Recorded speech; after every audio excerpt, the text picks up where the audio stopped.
Assalamualaikum warahmatullahi wabarakatuh. Kembali lagi dengan saya Siska Mombiasari. Di sini saya akan menjelaskan satu materi yang berkenaan dengan kelas 10 Sejarah Indonesia, yaitu berjudul Berpikir Sejarah. Oke. Sejarah itu adalah suatu peristiwa atau suatu cerita yang dimana peristiwa tersebut terjadi pada masa lampau dan karena diketahui adanya bukti-bukti sejarah.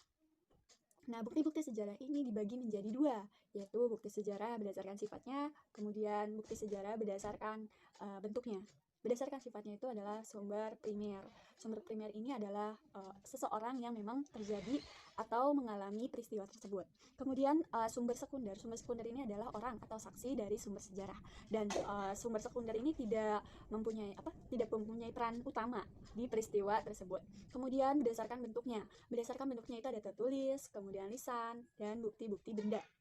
Kayak sumber tertulis itu contohnya prasasti, kemudian tugu-tugu, itu yang disebut dengan sumber tertulis. Kemudian sumber lisan ini adalah orang atau saksi sejarah yang dimana orang yang mengalami sejarah atau orang yang menjadi saksi sejarah ini menyampaikan suatu peristiwa atau suatu sejarah tersebut.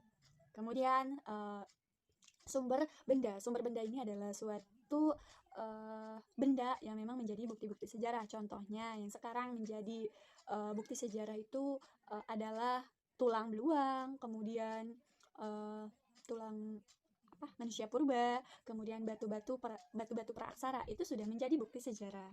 Oke, kemudian sejarah sebagai peristiwa. Sebagai peristiwa ini dibagi menjadi 3 juga. Yang pertama abadi. Nah, peristiwa pasti abadi jika kita memperingati. Oke, kemudian yang kedua itu unik. Sejarah itu unik. Kenapa sejarah itu unik? Karena sejarah itu terjadi hanya satu kali. Bisa saja sejarah terjadi beberapa kali jika diperingati, tapi sejarah tidak akan sama seperti sejarah yang pertama. Oke, yang kedua itu penting karena kita belajar dari sejarah. Contoh sejarah masa VOC, kemudian sejarah masa penjajahan, itu sudah menjadi bukti-bukti bahwa Indonesia sudah merdeka, bahwa Indonesia dulunya berjuang seperti itu. Selanjutnya yaitu karakteristik sejarah sebagai ilmu, yaitu ya bersifat empiris. Kemudian memiliki objek. Pasti setiap sejarah itu harus memiliki objek. Karakteristik ilmu sejarah itu mempunyai objek. Kemudian memiliki teori, pasti, dan memiliki metode sejarah, dan mempunyai generalisasi. Selain itu juga sejarah mempunyai nilai-nilai sejarah. Yang pertama itu semangat gotong royong dalam kehidupan manusia atau kehidupan bermasyarakat. Kemudian musyawarah. Setiap sejarah pasti selalu mempunyai nilai-nilai musyawarah. Bagaimana sih kita harus menyikapi suatu sejarah tersebut. Kemudian nilai-nilai sejarah juga semangat tentang tolong-menolong, dan terakhir adanya cinta tanah air dan mempunyai rasa nasionalisme.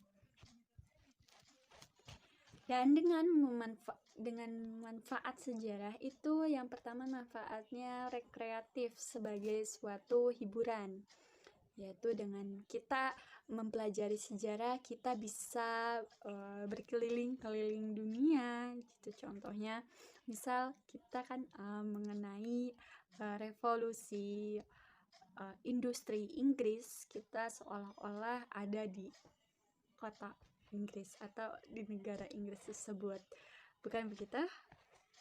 Oke, kemudian manfaat inspiratif kita dengan sejarah mempunyai inspiratif, kemudian manfaat edukatif dengan manfaat pembelajaran, bahwa setiap sejarah itu pasti mempunyai suatu makna. Maka jangan sekali-sekali melupakan sejarah. Jas merah. Jangan sekali-kali melupakan sejarah. Cukup sekian edukasi hari ini. Semoga bermanfaat untuk kita semua. Wabillahi taufiq wal hidayah. Assalamualaikum warahmatullahi wabarakatuh. Dadah.